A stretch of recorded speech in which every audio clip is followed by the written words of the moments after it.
सबसे पहले बात करेंगे लॉरेंस बिश्नोई की दहशत की। आपको याद होगा कैसे पूर्णिया से सांसद पप्पू यादव ने मामूली गुंडा बताते हुए लॉरेंस बिश्नोई को लेकर बयान दिया था। अब सांसद अपने बयान से पलट गए हैं। आखिर ऐसा क्या हुआ है कि सांसद अपने बयान से यू टर्न लेते हुए नजर आ रहे हैं, बताएंगे आपको। साथ ही ये भी बताएंगे कि सलमान खान को एक बार फिर से किसने जान से मारने की धमकी दी है। दर्शकों, लॉरेंस बिश्नोई यूं ही गैंगस्टर नहीं कहलाता है, यूं ही उसे साबरमती की पुरानी जेल में सबसे अलग नहीं रखा गया है। उस जगह जहां जेल के 10 कमरों में 9 कमरे पूरी तरह खाली हैं और 10वां कमरा 10वें कमरे में लॉरेंस बिश्नोई पूरी तरह अकेले रह रहा है। ये लॉरेंस का खौफ है, लॉरेंस की दहशत का नतीजा है जो उसे इस तरह से रखा गया है। कुछ लोग गैंगस्टर लॉरेंस बिश्नोई के नाम का इस्तेमाल कर आजकल अपना निजी फायदा उठाने की कोशिश कर रहे हैं। लॉरेंस के नाम से खुद को जोड़कर अपनी मांग पूरी करवाने की कोशिश कर रहे हैं। हालांकि अभी किसी निष्कर्ष पर पहुंच जाना ठीक नहीं है, लेकिन जिस तरह से पूर्णिया से सांसद पप्पू यादव उनकी जान खतरे में होने का दावा कर रहे हैं, वो भी किसी निजी स्वार्थ का हिस्सा हो सकता है। ये मैं ऐसे ही नहीं कह रही, इस पर आज एक्सरे होगा, बताएंगे आपको सबूतों के साथ। ऐसा मैं इसलिए बोल रही हूं क्योंकि आज उन्होंने हमारे कैमरे पर एक बयान दिया जो इस पर मोहर लगाता दिख रहा है कि पप्पू यादव जो कुछ भी कर रहे हैं वो उनका सुरक्षा पाने का एक प्रोपेगेंडा हो सकता है। क्योंकि वो साफ शब्दों में कह रहे हैं, दोस्तों, साफ शब्दों में कह रहे हैं कि उन्हें कोई मतलब नहीं है कौन क्या करेगा, किसके साथ क्या होगा, किसकी दुश्मनी किससे है। क्या कुछ पप्पू यादव ने कहा, पहले आपको वो सुनाते हैं। मुझे किसी के निजी जिंदगी से कोई लेना देना नहीं। कौन किससे दुश्मन है, कौन किसको दुश्मनी रखे हुआ है, कौन मार रहा है, कौन किसको प्रोटेक्ट कर रहा है, कौन किसको बैकअप दे रहा है, कौन किसकी मदद कर रहा है, कौन किसको क्या कर रहा है, वो उससे कोई लेना देना नहीं। सुना आपने, उन्होंने कहा मुझे किसी से मतलब नहीं है। क्या निजी स्वार्थ ही है? दर्शकों, सुना आपने, आप समझे कि मैंने पप्पू यादव का ये बयान आपको क्यों सुनवाया। दर्शकों, पप्पू यादव के इसी बयान का मैं आज एक्सरे करूंगी और बताऊंगी यही वो बयान है जो दूध का दूध और पानी का पानी कर रहा है। पप्पू यादव की पोल खोलता दिख रहा है। ये बता रहा है कि सियासत में कुछ भी यूं ही नहीं होता है। हर चीज, हर कमेंट, हर पोस्ट के पीछे राजनीतिक लाभ छिपा होता है। कैसे? इसके लिए सबसे पहले आपको एक रिपोर्ट दिखाते हैं।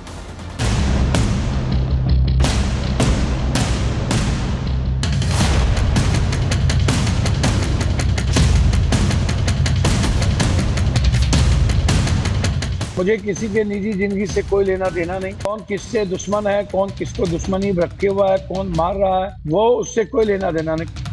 ये पप्पू यादव की जुबान से निकले अल्फाज हैं जो सीधे सीधे ये बयां कर दे रहे हैं कि उन्हें सिर्फ और सिर्फ खुद से मतलब है, उनका किसी से कोई लेना देना नहीं है। अगर उन्हें कुछ मायने रखता है तो वो खुद का निजी स्वार्थ है। सच बोलने के लिए कोई बाधा नहीं हो सकता और ना मैं किसी बाधाओं की परवाह करता हूँ, आप मुझे जानते हैं। मुझे किसी के निजी जिंदगी से कोई लेना देना नहीं। कौन किससे दुश्मन है, कौन किसको दुश्मनी रखे हुआ है, कौन मार रहा है, कौन किसको प्रोटेक्ट कर रहा है, कौन किसको बैकअप दे रहा है, वो उससे कोई लेना देना नहीं। किसको मारे वो सरकार जानेगी। यहाँ सवाल उठता है कि पप्पू यादव को अगर किसी के व्यक्तिगत जीवन से कोई मतलब नहीं है, ये मतलब नहीं है कि कोई किसी को मार डाले, तो उन्होंने ये ट्वीट आखिर किया ही क्यों था? उनका ये ट्वीट 14 अक्टूबर का है। बाबा सिद्दीकी की हत्या कर दी गई थी, जिसके बाद पप्पू यादव ने लॉरेंस बिश्नोई को 2 टके का अपराधी बताते हुए कहा था कि वो लॉरेंस नेटवर्क का अंत कर देंगे। लेकिन अभी 15 दिन ही बीते हैं और उनके बोल बदले से लग रहे हैं। भी लोग को तभी जब कोई घटना घटित होती है तो बड़ी निर्भीकता के साथ, सच्चाई के साथ मैं अपनी बात सदन में रख देता हूं। मैंने सिर्फ एक ट्वीट किया और वो ट्वीट देश से और संविधान से बड़ा कोई नहीं हो सकता। वो इसे महज एक ट्वीट बता रहे हैं, लेकिन यही ट्वीट और उनका आज का बयान उनकी पोल खोलने के लिए काफी है। ये दिखाता है कि जो पप्पू यादव चीख कर कह रहे थे कि लॉरेंस 2 टके का अपराधी है, उन पप्पू यादव ने लॉरेंस सलमान की दुश्मनी से पैर खींच लिए हैं।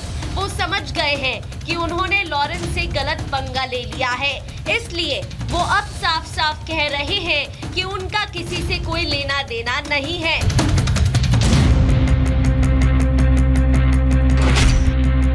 पप्पू जो कह रहे हैं और जो कर रहे हैं वो दोनों एक दूसरे से मेल नहीं खाता है, क्योंकि इस कबूलनामे के बाद भी पप्पू यादव खुद को निर्भीक बताने के लिए अलग-अलग उदाहरण दे रहे हैं। कह रहे हैं कि वो तो तमाम धमकियों के बावजूद ज़ीशान से मिलने गए थे। दुनिया के 10 धमकी आने के बाद हम बम्बई गए थे, तब हम अपने भाई ज़ीशान से मिले थे और वहाँ कोई सुरक्षा हमें नहीं थी। हम बम्बई के बाद आए बिहार। पप्पू यादव ने जब से ट्वीट किया है तभी से उनका अलग ही एजेंडा चल पड़ा है। समझने वाले समझ रहे हैं, लेकिन पप्पू यादव अपने अलग ही ट्रैक पर चल रहे हैं। Bureau report, Republic Bharat. तो पप्पू यादव के यू टर्न से एक ही बात समझ आ रही है कि वो सिर्फ सरकार से अपनी सुरक्षा बढ़वाना चाहते हैं। Z+ सिक्योरिटी पाने के लिए वो कुछ भी करने को तैयार है। इसलिए उन्होंने सुरक्षा बढ़ाने के लिए गृह मंत्रालय को चिट्ठी भी लिखी, पत्र लिखा, अपने दावों को सही बताने के लिए सरकार के सामने सबूत भी रखे, जिसमें व्हाट्सएप चैट के कुछ स्क्रीनशॉट जो आप टीवी स्क्रीन्स पर देख रहे हैं, हमने भी आपको दिखाए, 2 ऑडियो क्लिप भी हैं। इन ऑडियो में धमकी देने वाला खुद को लॉरेंस बिश्नोई का गुर्गा बता रहा है और पप्पू यादव को मारने की धमकी दे रहा है। सुनिए कैसे।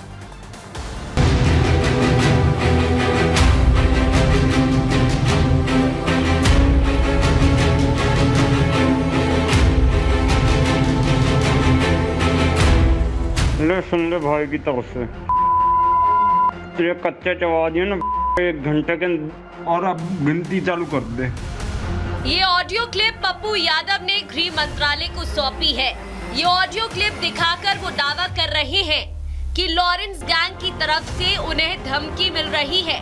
लॉरेंस के गुर्गे उनके पीछे पड़े हैं, उनकी जान को खतरा है, उनकी हत्या कभी भी हो सकती है।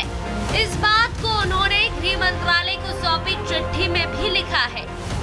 एक गलती दे रही हैं, ऊपर से दिखा रहे कि भाई इनमें गलती कोई नहीं है। हम बड़ा भाई समझ के तुझे बड़ा भाई बनाया है, ऊपर से तूने भाई के फोन न उठाया है। जेल का जामर 10 मिनट बंद कराने के तुझे पता मिनट के लाख रुपए लग रहे हैं। मजाक से मेरा खत्म। तो इन ऑडियो क्लिप के अलावा पप्पू यादव ने व्हाट्सएप चैट के स्क्रीनशॉट भी शेयर किए हैं, जो ये दिखाते हैं कि उन्हें दुबई से भी धमकी भरा कॉल आया। कॉल करने वाला लॉरेंस का गुर्गा था। इन सबूतों को देने के बाद अब पप्पू यादव के तेवर चढ़े हुए हैं। वो सुरक्षा न देने के मसले पर सरकार को घेर रहे हैं। चिट्ठी यही लिखी, यदि मुझे सुरक्षा की जरूरत नहीं है और आप मानते हैं कि सुरक्षा की जरूरत नहीं है, तो जो सुरक्षा आप दिए हुए हैं उसको भी आप वापस कर लीजिए। मेरी पूरी सुरक्षा की जिम्मेदारी जनता की है, जनता ले लेगी। विपक्ष को और सच्चाई बोलने वाले के लिए कौन करता है? पप्पू यादव आप बैठा हुआ आके मार दो भैया। पप्पू यादव दिखा तो ऐसा रहे हैं कि वो शेर हैं, वो अकेले लड़ सकते हैं, मरने के लिए वो तैयार है, लेकिन सिक्योरिटी बढ़ाने के लिए साथ ही साथ सभी प्रपंच भी चलते दिख रहे हैं। Bureau report, Republic Bharat.